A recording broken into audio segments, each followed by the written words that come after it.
नमस्कार मेरे प्यारे दर्शकों, मेरा नाम है Akshata Bhadve. Today I am going to take a interview of doctor Amar Deshmukh ji, जिन्होंने अपने बलबूते पे एक माइक्रो फाइनेंस की कंपनी चालू की है। आइए जानते हैं उनका सफ़र और उनकी जर्नी उनके ही ज़मानी।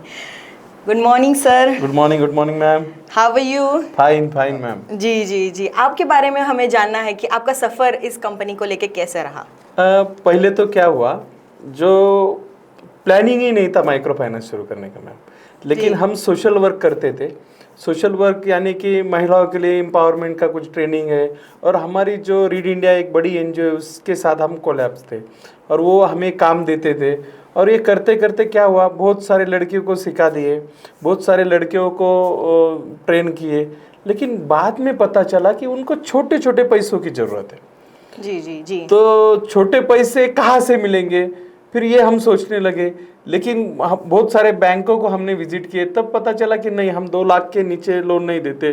कुछ माइक्रो फाइनेंस कंपनियां थी, वो बोले नहीं, हम ये एरिया में लोन नहीं देते, नहीं ये इसमें लोन नहीं देते। फिर सोचा कि क्यों ना हमारी खुद एक सोशल माइक्रो फाइनेंस कंपनी शुरू की जाए, जो कि सामाजिक हो, काम भी एक माइक्रो फाइनेंस के सिस्टम से करे, और उसमें ज़्यादा से ज़्यादा लोग जुड़े।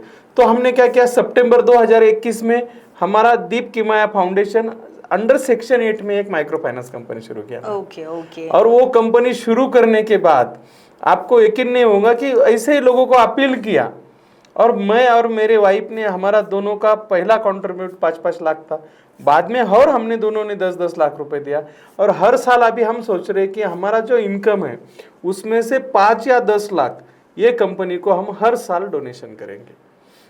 जैसे कि आपने कहा कि छोटे छोटे जो वुमेन्स है जिनको फाइनेंस की ज़रूरत होती है, वो आपने कैसे देखा और उनमें क्या पोटेंशियल देखा कि आपने ये सोचा कि उनको फाइनेंस की तरफ से उनको सपोर्ट किया जाए? क्या हुआ मैम, हम जब सोसाइटी में घूमते थे ना, तो बहुत सारी यंग महिलाएं, कि उनको समझो सिलाई सीखना आता था, वो कहती थी सर मुझे सिलाई मशीन के लिए थोड़ा सा लोन चाहिए। उनको दूध निकालना आता था, और मुझे बेचने के लिए मुझे फ्रीजर लेना है, या किसी को छोटा सा कटलरी शॉप डालना है, किसी को ये थोड़ा सा अपना अलग अलग बिजनेस वड़ा पाव शुरू करना है।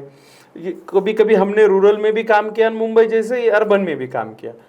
तो सोचा कि इनकी जो नीड है 5,000 से 50,000 तक है, क्यों ना ये कंसेप्ट में काम किया जाए। हाँ, हालांकि इसमें एफर्ट्स बहुत है, इसमें प्रॉफिट नहीं है, और इसमें डायरेक्टर भी हम प्रॉफिट नहीं ले सकते।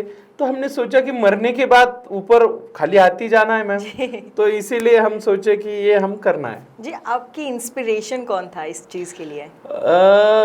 गीता मल्होत्रा मैम थी, कि जो सोशल, उसने अभी 10 लाख लोगों को सिखाया। जी। और उसके बाद आरबीआई का एक रघुराम राजन बोल के एक पुराने गवर्नर थे, वो हमेशा माइक्रो फाइनेंस के लिए बात करते थे। उसके बाद जो नेपाल में जिन्होंने एसएचजी सेल्फ हेल्प ग्रुप जो स्टार्ट किए हैं, वो डॉक्टर थे। तो ऐसे बड़े लोगों का इंस्पिरेशन लेके हमने ये स्टार्ट किया मैम। तो आपने इसके अलावा कुछ और एक्टिविटीज़ जैसे कि CSR एक्टिविटीज़ स्टार्ट करी है आपकी कंपनीज में? नहीं, हम अभी इस बार हमने 2021 से उसकी धीरे धीरे एक्टिविटी करके 2025 तक हमारा 5 करोड़ का पोर्टफोलियो बनाया। जी। हमने दोस्तों को अपील की कि मैं ये कर रहा हूँ, मुझे डोनेशन दीजिए। किन्होंने 2 लाख दिया, हमारे अलग अलग एनजीओ है उससे हमने कुछ डोनेशन अपील की, किसी ने 10 लाख दिया। कोई भी पहचान वाला है कि बाबा मैं डॉक्टर हूँ और मैं अलग काम आपका कर दूंगा, लेकिन आप मेरे एनजीओ को डोनेशन दो, ऐसे कंसेप्ट से हमने डोनेशन राइज किया। और अभी तक हम 5 करोड़ तक पहुंचे मैम। लेकिन इसमें हम कम गिर रहे, क्योंकि क्या होता है, अभी बहुत सारी वुमन हमारे से जुड़ रही, बहुत सारे छोटे छोटे बिजनेस करने वाले हमारे से जुड़ रहे हैं। और हम अभी क्या हुआ, पहले हम छत्रपति संभाजीनगर में काम करते थे, अभी हम क्या हुआ, मुंबई में शिफ्ट हुए। तो मुंबई में 80% जो लीगल इलीगल मिला के 4 करोड़ पॉपुलेशन है, उसका 80% पॉपुलेशन स्लम में रहता है आज भी।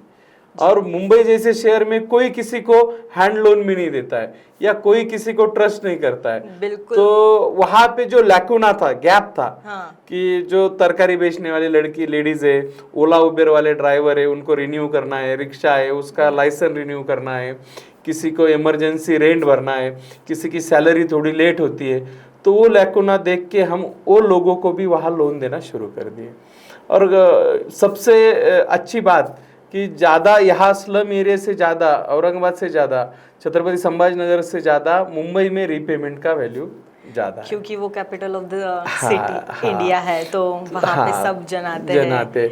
तो हम सोच रहे मैम कि मुंबई जैसे शहर में 4 और 5 करोड़ हमें एकदम पूरा नहीं होगा, इसलिए हम लोगों को अपील कर रहे हैं कि कम से कम हमारी 100 करोड़ तक डोनेशन या CSR या कोई भी एक्टिविटी है बैंक रिलेटेड, बैंक का जो DSA होगा या बैंकिंग के जो भी निचले स्तर के काम है, वो हमारा दीप की माया फाउंडेशन करेगा और महिलाओं से जोड़ने का जैसे कि मौका आपने देगा। कहा आप इन्वेस्टमेंट के लिए कन्विंस करते हैं, तो क्या दिक्कतें आप फेस करते हैं इस फेज में? क्योंकि फाइनेंस बोलेंगे तो कोई क्विकली रेडी नहीं होता इस चीज़ में इन्वेस्ट करने के लिए, तो क्या आप स्ट्रैटेजीज यूज़ करते हो इस चीज़ में? अभी तो मैम हम प्योर हार्टली उनके पास जाते हैं यस, और उनको बोलते हैं कि देखो ये जो फाइनेंस में आप इन्वेस्ट करोगे ये तो सोशल आपका बढ़ेगा और एज अ डायरेक्टर आप रहोगे, जब आप डायरेक्टर बोल के बाहर जाओगे, जब आपको जाना है तो उतना हम उसका वैल्यू जो होगा वो आपको क्रेडिट दे सकते जी। हैं, क्योंकि जो ये कंपनी हमने खड़ी की है